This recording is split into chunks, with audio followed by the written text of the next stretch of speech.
Life, culture, and current events from a biblical perspective. 2020 with Neil Johnson on Vision.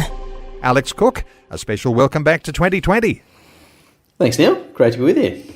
Alex, listeners may call through with a question. In the meantime, a very interesting topic to talk about today, how our economic worldview will shape the future of Australia.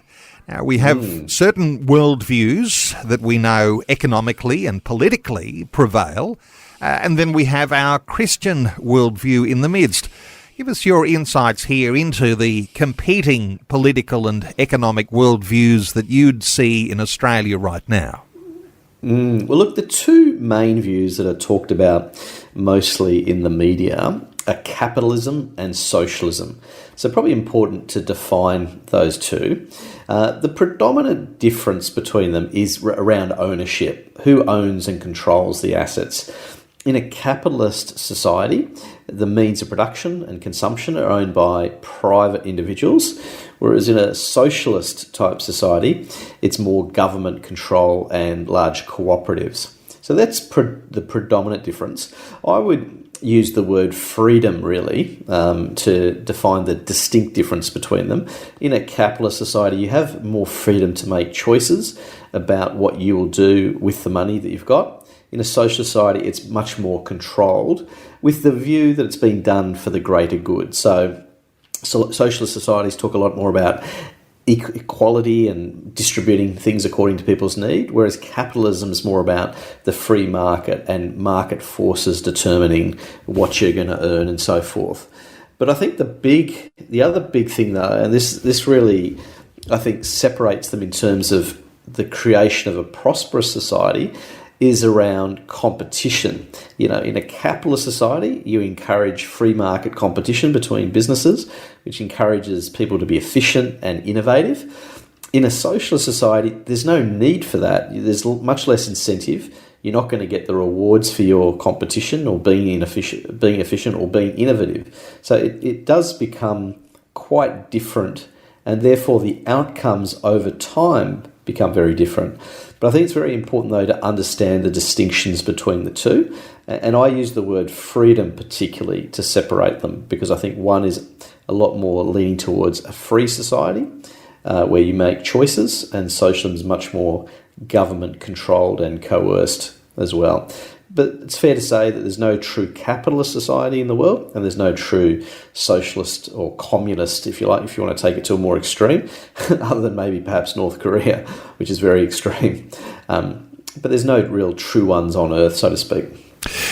Taxation is a big issue in there too. I mean, this is money that we're earning, that we pay in taxation. How does that differ under capitalism versus socialism?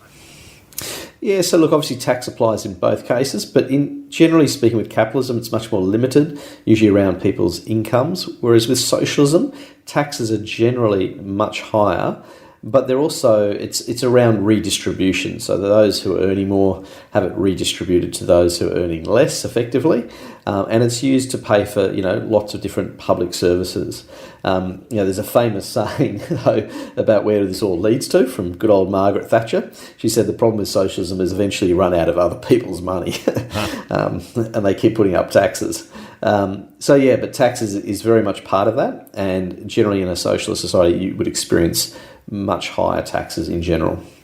Okay, just to throw a little spanner into the works here, insofar as how we might be thinking about what things are like in Australia, because here we are with $1 trillion debt, and that's come under sides that are considered to be conservative, more on the capitalist side. In fact, the criticism might be that all sides of government in Australia are leaning towards socialism, and that might be a problem.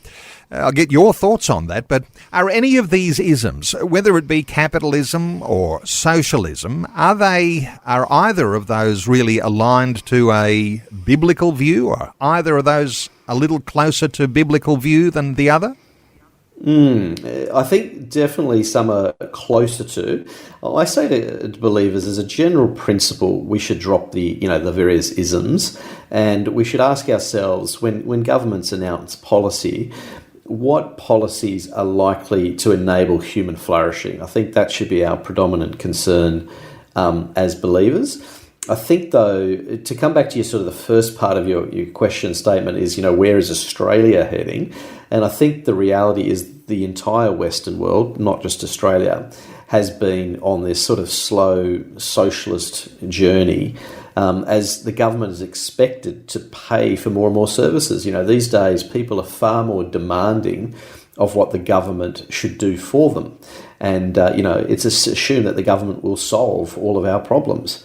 And of course, that's not the way it should work, but it's also not particularly biblical as well. But the thing about socialism, though, and I think this is why so many Christians actually get caught up in it, is it sounds very compassionate, because it sounds like we're trying to bring about fairness and justice and trying to help others in need, which are very important concerns for Christians.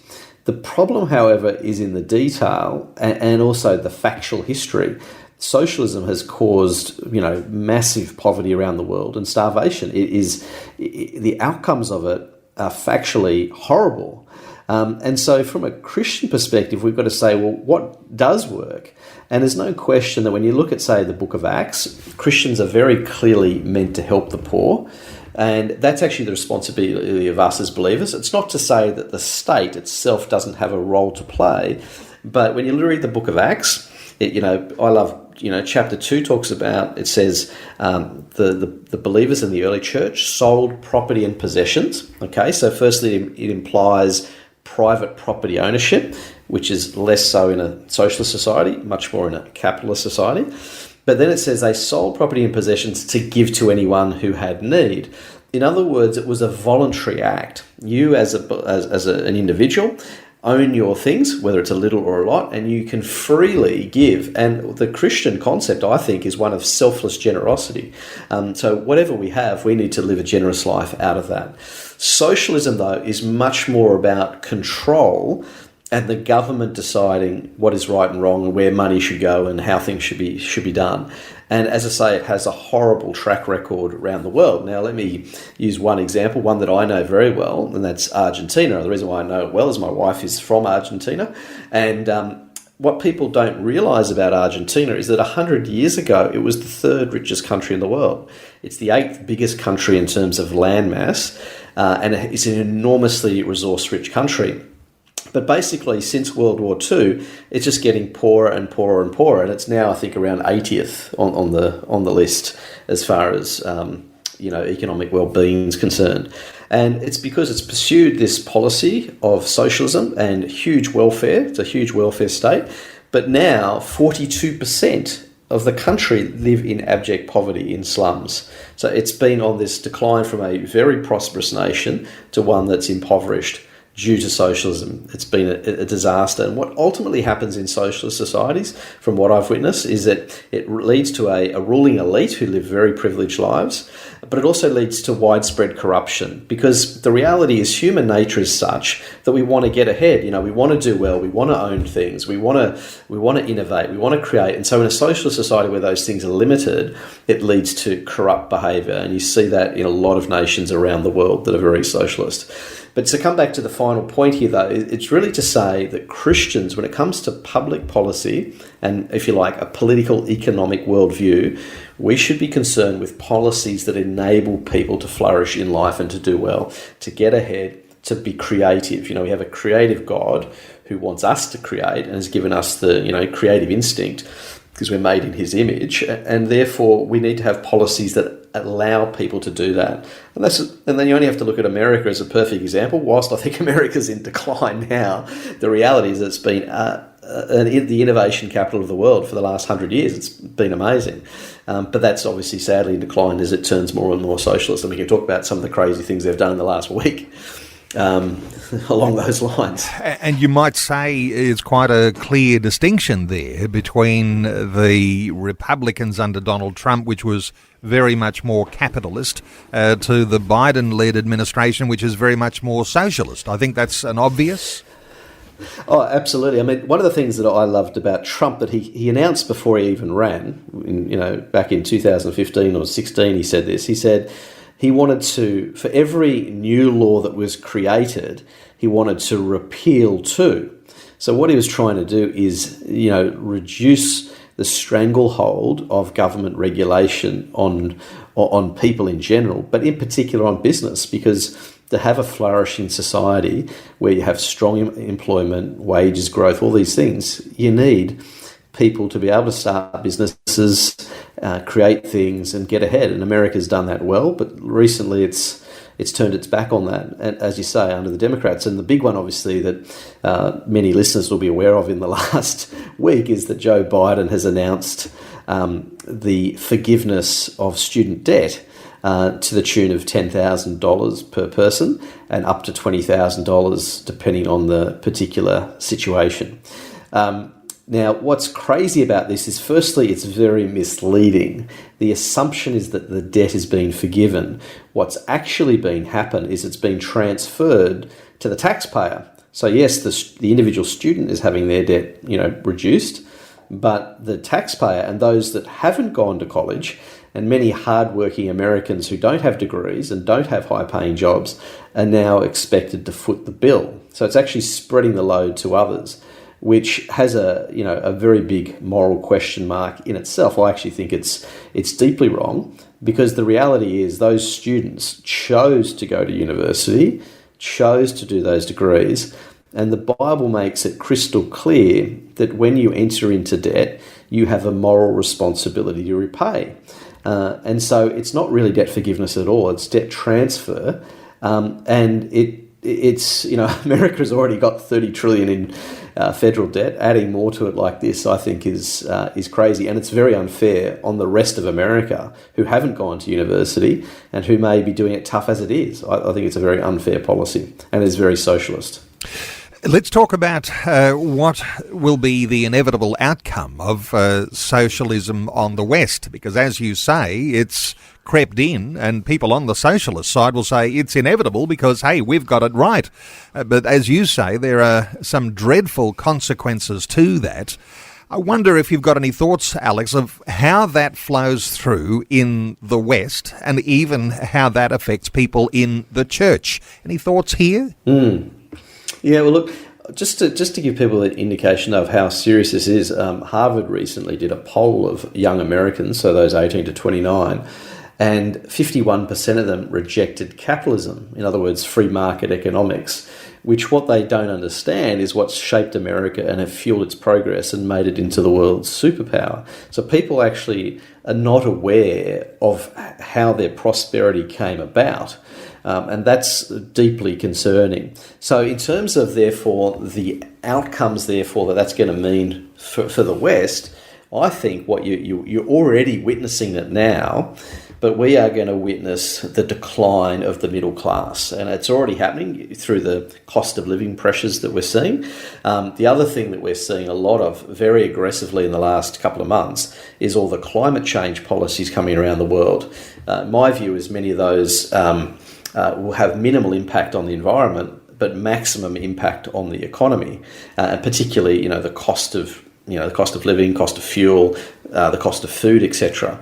And it's these sort of climate change policies are very socialist in nature, and therefore what we're going to witness is a loss of prosperity in the West, and that will be, I think, very unfortunate, because the West has been a blessing to the rest of the world, and that will become less so as we become. We have less and less economic power to help others. So I think it's very, very conserving. And as I say, you'll end up with a working poor. So you'll have people have jobs, but they just won't earn as much, and they won't be able to get ahead, and things will become much, much harder for the average person. And I think that's a great tragedy.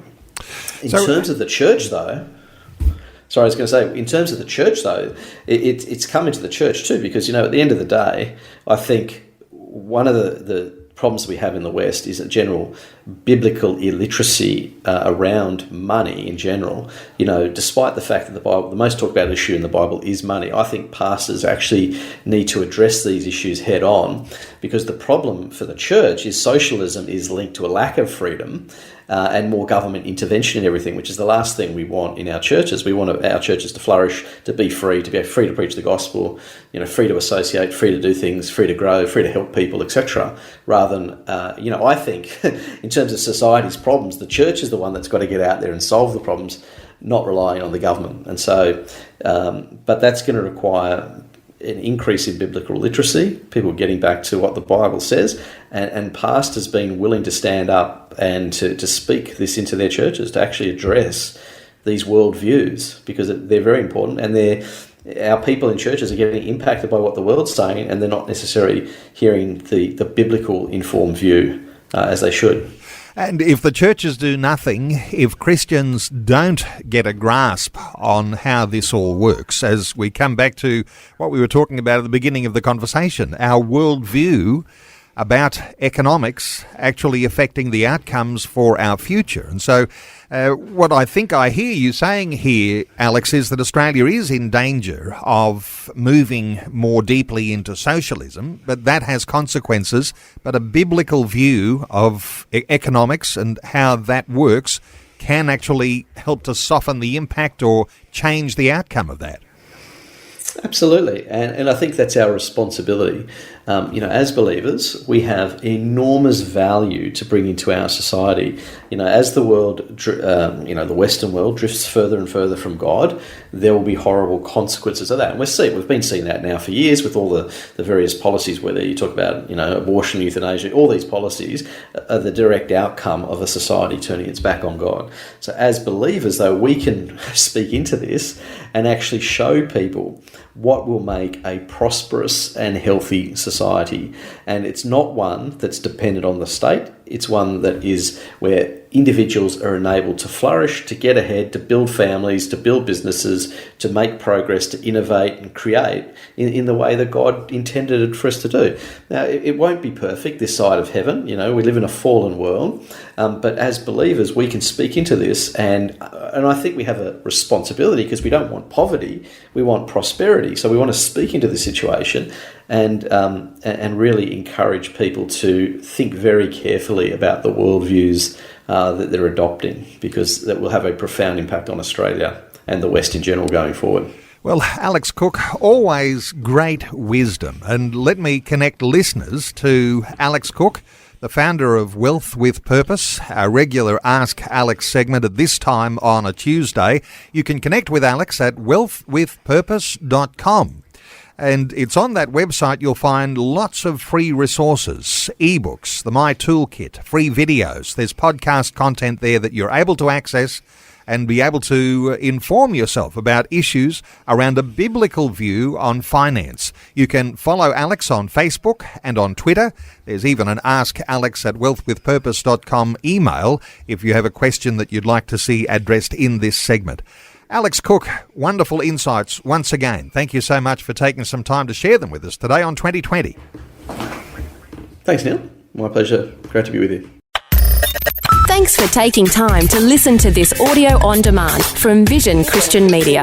To find out more about us, go to vision.org.au.